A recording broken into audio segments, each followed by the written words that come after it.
We sailed off to a land unknown, upcoming events would not be known. Who knew from across the sea a brand new home and life would be? At first we were neglected, now Britain thought our help was expected. A war had caused Britain debt, and now we wanted our independence to be kept. The colonies moved inwards since we were doing fine. The proclamation of 1763 drew a line. The Sugar Act, Stamp Act, and Townshend Act were taxes that stopped our profit. It seemed like there was nothing we could do to stop it.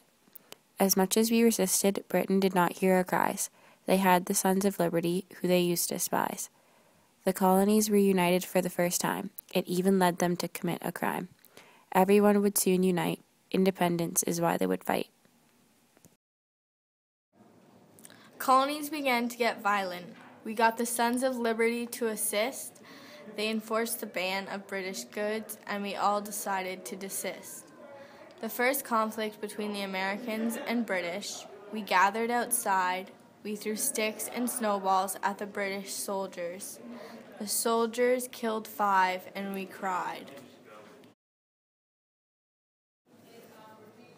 Between 1768 and 1771, British imports rose 14 million. The peace was interrupted occasionally by violent acts.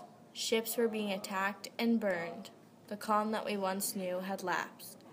Opposition groups gathered to stop the sale of East Indian tea. In Boston, Governor Hutchinson ordered all ships to unload their contents. Colonists were driven that no tea would come ashore. Neither sides could come to an agreement. The war broke out in Boston after the terrible bloodbath. We were all enraged and distraught from the petrifying aftermath. People were dead in the streets, families torn apart. We all began to think of war and how this could be the start. In order to get back to normal, the British paid their debt. They decided to become intolerable, however, we still saw them as a threat. The association became an issue, telling us what to eat, drink, and wear. Soon after, we agreed that the only way was to fight to stop this affair. The British troops were sent to Concord in hopes of an easy success. They were taken aback from our Minutemen, who were just beginning to progress. Over the hills and through the countryside, Minutemen swarmed the troops. We were outnumbered, but our courage was far stronger than their groups. This is what led to our victory streak, but we never took it for granted. There were many close calls, and we still took just as many chances.